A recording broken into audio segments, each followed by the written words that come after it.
राज्यातील सर्व जिल्हा परिषद शाळांमध्ये दिव्यांग शिक्षक आणि क्रीडा शिक्षक असणे अत्यंत आवश्यक आहे आणि त्यासाठी शासनाने तातडीची उपाययोजना करणे आवश्यक आहे.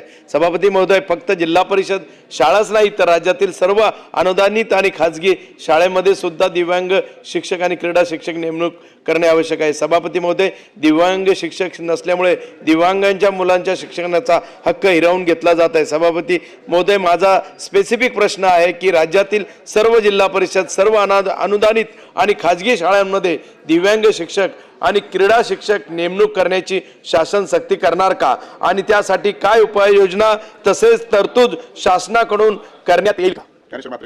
दादा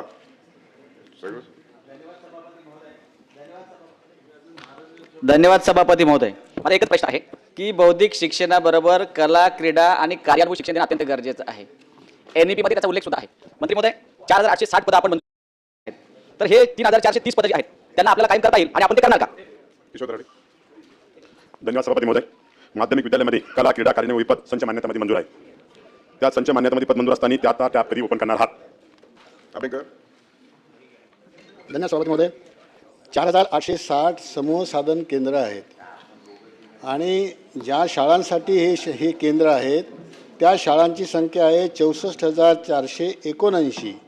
याचा अर्थ असा आहे की प्रत्येक समूह केंद्राला 13.26 शाळा येतात.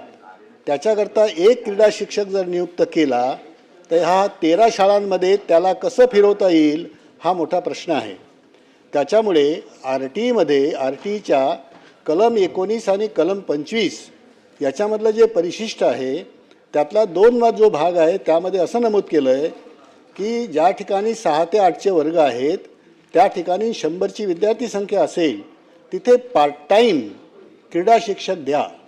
एक पार्ट टाईम शिक्षक जर एका शाळेला दिला तर 2 शाळांना एक पूर्ण वेळ जर दिला तर मला वाटते मोठ्या प्रमाणामध्ये RTची पूर्तता होईल. याप्रमाणे केल्या जाईल का? दुसरा एक प्रश्न हा तर विचारलेला आहे की याप्रमाणे 2 शाळांना RT प्रमाणे 2 शाळांना एक फुल टायमर क्रीडा शिक्षक देणार आहात काय? हा पहिला प्रश्न आहे. आणि दिव्यांगाचे विशेष शिक्षक ज्याप्रमाणे सामावून घेतले त्याप्रमाणे समग्र शिक्षा अभियानामधले शिक्षक सामावून घेणार आहात काय? अमित गोरके. सभापती महोदय, राज्यातील जिल्हा परिषद शाळांमधील क्रीडा शिक्षक व दिव्यांग विद्यार्थी अध्यापन शिक्षक भरती करण्याबाबत आपण जी क्रीडा शिक्षक भरणार आहोत, आज राज्यामध्ये अनेक नॅशनल प्लेयर्स जे आहेत ते अजूनही सुशिक्षित बेरोजगार आहेत. तर प्राधान्याने क्रीडा शिक्षक भरताना नॅशनल प्लेयरला ज्यांनी नॅशनल खेळलं आहे अशांना किंवा राज्यस्तरीय खेळ खेळले त्यांना आपण प्राधान्य देणार आहोत का? आणि ही क्रीडा शिक्षक व दिव्यांग विद्यार्थ्यांसाठी विशेष शिक्षक पदभरती जी आहे याचं शासन निश्चित कालमर्यादा आता सांगू शकेल का? मंत्री महोदय. सभापती महोदय, या ठिकाणी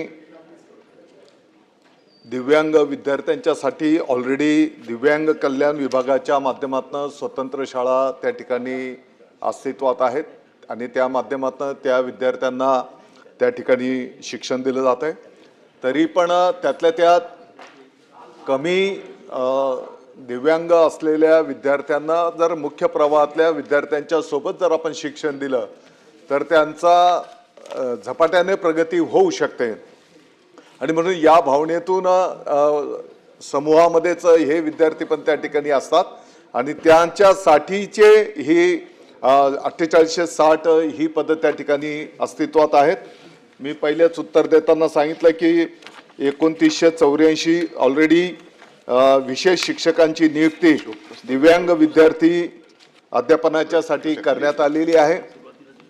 दुसरा जो विषय होता की कला, क्रीडा, कार्यानुभव या येणाऱ्या शिक्षक भरतीमध्ये जी 2 महिन्यामध्ये आपण प्रस्तावित करतो आहोत याच्यामध्ये कला, क्रीडा आणि कार्यानुभव यांनाही प्राधान्य त्या ठिकाणी दिलं जात आहे.